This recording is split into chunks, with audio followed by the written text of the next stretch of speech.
ये पारसनाथ पहाड़ी को लेकर जो विवाद खड़ा है, इसको समर्थन देने आदिवासियों की जो बुलाई गई थी, इसमें आप आए थे। क्या आपको लगता है कि पारसनाथ को लेकर सरकार का जो फैसला है उसको लेकर किस तरीके से आप देखते हैं? देखिए, मेरा मानना है कि पारसनाथ जो सदियों से इस भूभाग में जो लोग रहे हैं, जिनका बस बसाव है, पहला अधिकार उनका होता है। और झारखंड में कहा गया है कि झारखंड की हर एक साधन संसाधनों में पहला अधिकार आदिवासी मूलवासी का होता है। तो उस नाते कहीं ना कहीं झारखंड सरकार हो या केंद्र सरकार हो, उन्होंने बिना सर्वे का, बिना कोई जांच का और बिना वास्तविकता से परिचय होते हुए उन्होंने ये निर्णय और फरमान जारी करने का काम किया है। तो इसलिए मेरा मानना है कि इस पर सरकार को पहल करनी चाहिए और इस पर एक चिंतन बैठक होनी चाहिए और सभी समुदाय के लोगों को इसमें भागीदारी होनी चाहिए। उसके बाद एक आप परिसर के लिए कुछ बात रख सकते हैं कि परिसर में अनुशासन को पालन किया जा सके। बट अगर आप पूरे पारसनाथ पहाड़ में अगर अनुशासन की बात करते हैं तो मुझे लगता है आने वाले दिन यहाँ अराजकता होगी। कारण कि पारसनाथ पहाड़ लगभग 16,000 एकड़ में फैला हुआ है और वह तोपचाची प्रखंड, डुमरी प्रखंड, पीरटांड प्रखंड के लगभग 35-40 गांव ऐसे आते हैं जिनके लोग प्रतिदिन इस पहाड़ में आते हैं, कभी मवेशी के लिए पत्ता लेने के लिए, कभी अपने जलावन की लकड़ियां बीनने, तो कभी आपका आर्थिक व्यवस्था भी उनकी काफ़ी यहीं से मजबूत होती है। चाहे आप किसी भी हाट में मार्केट में चले जाएं, डुमरी का मार्केट लें, हरलाडी का लें, राजगंज का लें, तोपचाची का लें या फिर चिरकी का लें, जो वहाँ पत्ते आते हैं, जो पत्तल आते हैं, वो इसी पहाड़ से आते हैं और वो आदिवासी मूलवासी उस कार्य को करते हैं। तो इसीलिए मेरा मानना है जिनके जीने का साधन है उनसे, और इनका भी देवता बुता, इनकी भी आस्था वहाँ है, तो उनसे इसे अलग ना किया जाए, ना ही छीनने का कोई प्रयास किया जाए। बाकी जिस समुदाय के बारे में लोग चर्चा कर रहे हैं, जिनका समर्थन कर रहे हैं, वो बहुत धनवान लोग हैं, वो चाहेंगे तो इस वर्ल्ड में कहीं भी अपने अस्तित्व की रक्षा के लिए अपनी स्थापना कर सकते हैं। लेकिन इस पूरे विवाद में जिस तरीके से गिरिडीह विधायक का नाम सामने आ रहा है, वो बोल रहे हैं कि हम बैठक करके समन्वय बना रहे हैं कि ताकि सभी लोग जैसे पहले था वैसे ही चलता रहे, लेकिन आदिवासी विरोध कर रहे हैं। आप यहाँ के लोकल हैं, किस तरीके से देखते हैं? क्या लगता है कि सरकार, गिरिडीह विधायक जो है, उनके कामों को किस तरीके से देख रहे हैं? देखिए, गिरिडीह विधायक का जो स्टेटमेंट अभी तक मैंने पढ़ा नहीं है, सुना नहीं है, लेकिन देखिए मैं स्पष्ट करना चाहूँगा, तार्किक होकर इन विषय पर जाँच होनी चाहिए, तार्किक होकर इस विषय पर सोचना चाहिए। आस्था का विषय, ठीक, आस्था का सम्मान करते हैं, लेकिन उनका जैन समुदाय की अगर बात कही जाए तो उनकी आस्था के जो केंद्र है, हम उनकी आस्था का सम्मान करते हैं, लेकिन उनका एक भी गांव यहाँ नहीं है। आज मीडिया के बंधु लोग, आप लोग रांची से चल कर आए हैं, कोई गिरिडीह से चल कर आए हैं, कोई अन्य जिलों से चल कर आए हैं, हजारीबाग बोकारो से भी चल कर आए हैं, धनबाद से आए हैं, आप एक बार यहाँ जाँच कर लीजिए, उनका एक भी गाँव नहीं है। तो जब उनका एक भी गाँव नहीं है, तो अगर वे लोग अगर समस्त पहाड़ पर दावा करते हैं आस्था के नाम पर, धर्म के नाम में, तो ये कतई उचित नहीं है।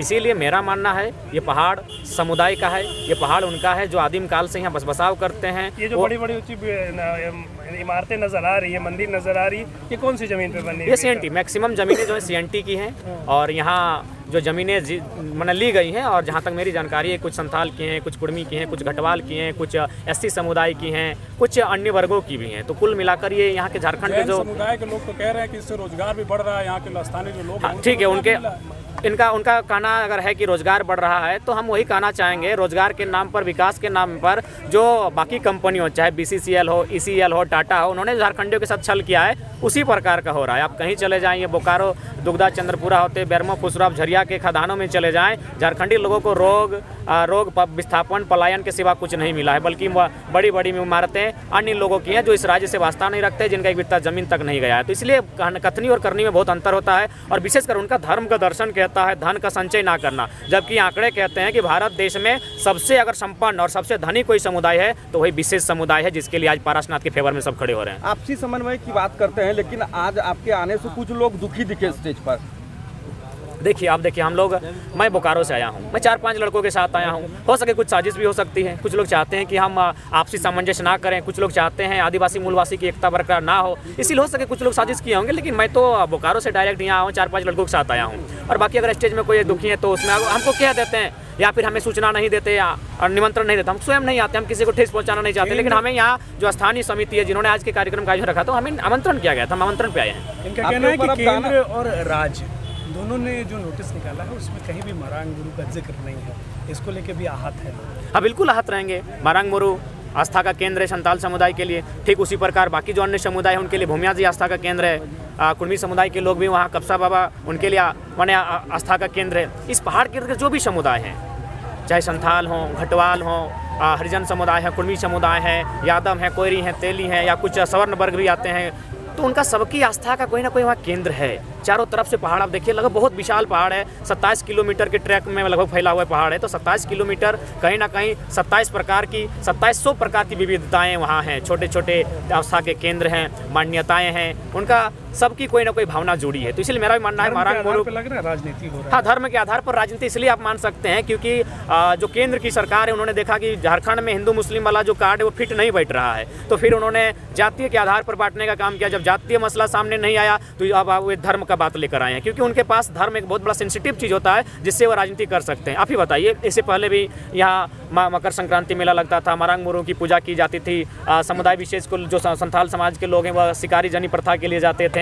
इससे पहले भी भाईचारा होता था, उन्हीं जैन समुदाय के लोगों को ये कांधे पर बैठाकर ऊपर तक छोड़ने जाते थे, उन्हें कांधे पर लेकर फिर 4 घंटा सफ़र करके आते थे। तो ये अभी अचानक ऐसा हुआ है, यानी इसके पीछे कोई ना कोई कार्य कर रहा है। और मेरा मानना है इसमें शुद्ध रूप से कुछ राजनीतिक शक्तियाँ कार्य कर रही हैं और कुछ बहुत बड़ी धनी शक्तियाँ काम कर रही है, जिनको कॉरपोरेट्स के माध्यम से इस पहाड़ को अपने कब्जे में लेना है। देखिए, उसके बाद ये इको सेंसिटिव जोन था। इको सेंसिटिव जोन का मतलब सभी जानते हैं सीधे अर्थों में कि आप वहाँ के पर्यावरण को, वन्य जीव है उन्हें डिस्टर्ब नहीं कर सकते हैं, बड़े बड़े उद्योग का निर्माण नहीं कर सकते हैं, बड़ी बड़ी बिल्डिंगों को नहीं बना सकते हैं। आप सर्वे कर लीजिए, यहाँ जितनी महंगी महंगी कोठियाँ बनी हैं, जितने ऊंचे ऊंचे कोठियाँ बनी हैं, शायद पूरे झारखंड में कहीं बना होगा। तो इको सेंसिटिव जोन को भी तौहीन किया जा रहा है, पर्यावरण को भी तौहीन किया जा रहा है। तो इसीलिए मेरा मानना है केवल और केवल कुछ कॉरपोरेट्स और कुछ राजनीतिक षड्यंत्र के तहत आज पारसनाथ का विवाद को लेकर आया है। इससे पहले भी जो लोग जैन समुदाय के लोग पूछिए, आज भी वे लोग महाराष्ट्र जाते हैं, गुजरात जाते हैं, राजस्थान जाते हैं और उनको कांधे पर, यहाँ के आदिवासी मूलवासी कांधे पर लाद कर डोलियों में बैठाकर लगभग 10 किलोमीटर है पहाड़ ऊपर चढ़ने में, वहाँ तक छोड़ कर आते हैं, फिर ले कर आते हैं। तब तो भाईचारा थी, तब तो कोई विवाद नहीं हुआ, तब तो पवित्रता बनी रही। जब हमारे कांधों पर ये चढ़ के गए, अचानक पवित्रता नष्ट होने लगी। इसका मतलब स्पष्ट है, कोई ना कोई ऐसी शक्ति पीछे कार्य कर रही है जो चाहती है राज्य में अशांति हो, जो चाहती है राज्य में उनका वर्चस्व रहे, और ये फिलहाल होने नहीं दिया जाएगा। आज भले कुछ भी हो, लेकिन झारखंड के लोग जब झारखंडियत की बात आती है, आपसी एकता का परिचय देते हैं और अपने जल जमीन की रक्षा के लिए हमेशा आगे आते हैं। राज्य सरकार हेमंत सोरेन के जो है राज्य सरकार जिस तरीके से लेटर लिखा,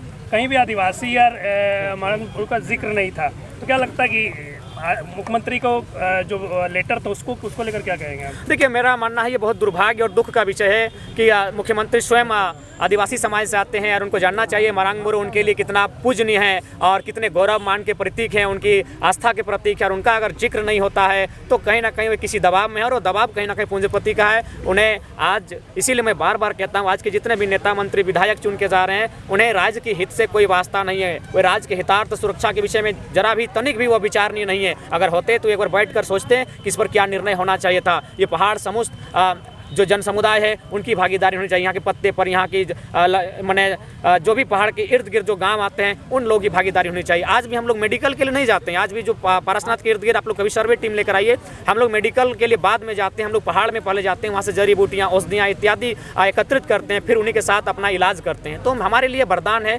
हमारे लिए अमृत समान है। अतः हमसे पारसनाथ पहाड़ अगर छीनने का प्रयास किया जाएगा तो मुझे लगता है यहाँ बहुत बड़े उलगुलान और विद्रोह होंगे, और हम चाहते हैं अराजकता ना हो। अतः परिसर जो जन समुदाय की आस्था केंद्र है, उस परिसर में आप पाबंद लगा सकते हैं, अनुशासन लगा सकते हैं, डिसिप्लिन मेंटेन करवा सकते हैं, लेकिन समस्त 16,000 के एकड़ में अगर आप पाबंद और अनुशासन की बात करते हैं तो ये कतई अनुचित होगा। दोनों समुदाय में कहा जा रहा है कि जैन समुदाय के जो लोग हैं वो कह रहे हैं कि सभी स्थितियां जो हैं वो ठीक हैं, लेकिन एक सवाल उठता है कि आखिर जब दोनों स्थितियां ठीक हैं तो कोई जो स्थानीय लोग हैं उसको भड़काया जा रहा है। एक बात बताइए, आखिर हम लोग कब तक मैंने बेवकूफ़ बन के रहेंगे? जो लेटर जारी आया है उसमें तो स्पष्ट लिखा है कि आप मवेशियों को प्रतिबंध की बात कह रहे हैं, आप अनाधिकृत प्रवेश वर्जित की बात कर रहे हैं, ट्रैफिकिंग की बात कर रहे हैं। तो उसका क्या आशय है कि पारसनाथ पहाड़ पर लोग नहीं जा सकते हैं, मवेशियाँ नहीं जा सकती हैं? आप ठीक है, उसके बाद आप देखिए उनका जो बयान आता है, जो भी वीडियो आता है, अगले समुदाय के जो मैंने बुद्धिजीवी वर्ग हैं वो क्या कहते हैं, 5 किलोमीटर रेडियस की बात करते हैं, कोई 50 किलोमीटर रेडियस की बात करता है। एक बात है, उनकी आस्था अलग है, हमारी आस्था अलग है। हम लोग किसानी कबीलाई आदिम लोग हैं, हमारी भी एक अलग आस्था है, हमारी भी कुछ मान्यताएँ हैं।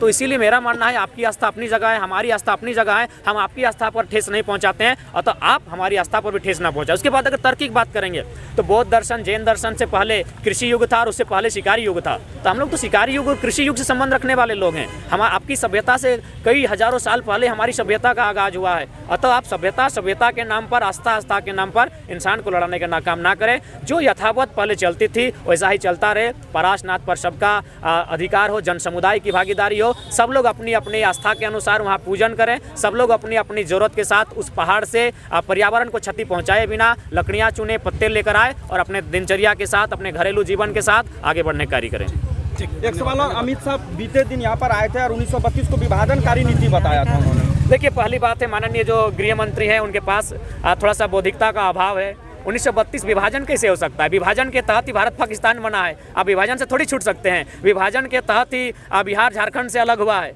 तो विभाजन नहीं, आप गलत मानसिकता रख रहे हैं। और भारतीय जनता पार्टी का जो एजेंडा वही होता है कि झारखंड में जितना ज़्यादा हो सके यूपी बिहार के लोगों को यहाँ स्थापित कर देना। पहला बात, हम यूपी बिहार का सम्मान करते हैं, खासकर बिहार का जरूर करेंगे क्योंकि वो हमारा बड़ा भाई स्वरूप है, लेकिन हमने उन्हीं से ना अलग राज लिया है, यानी अपना बंटवारा उन्हीं से अलग होकर लिया है, तो फिर हमारे बंटवारे पर वो इस प्रकार का दावा क्यों करते हैं? तो इसीलिए मेरा मानना है केंद्रीय मंत्री को थोड़ा सा सोचना चाहिए कि विभाजन क्या विषय है। जयराम भाई, कोल्हान में 32 का खतियान, वहाँ सर्वे लास्ट सेटलमेंट जो है 64 का है। कल कुछ लड़के आए हुए थे रांची में, वो बोले थे कि हमारा 64 का खतियान है, तो हम कहाँ जाएंगे? आप 32 की बात करते हैं, 64 क्यों नहीं बात करते? नहीं, हमने तो स्पष्ट कहा है कि 32 केंद्र बिंदु हो, क्योंकि 32 जो है 1932 का जो कैडेस्ट्रल सर्वे था वो लगभग 80% झारखंड में परिपूर्ण हो चुका था, 20% छूटा था। तो उनको आप देखिए, स्थानीयता झारखंड जिस स्थिति में है, यहाँ आप स्थानीयता को एक फेज में डिवाइड नहीं डिस्क्राइब कर सकते हैं। और तो यहाँ की स्थानीयता को डिस्क्राइब करने के लिए आपको 2-3 फेज में चलना होगा। तो 1932 जो है वो केंद्र माना जाए, उसके सहयोग के रूप में 1964,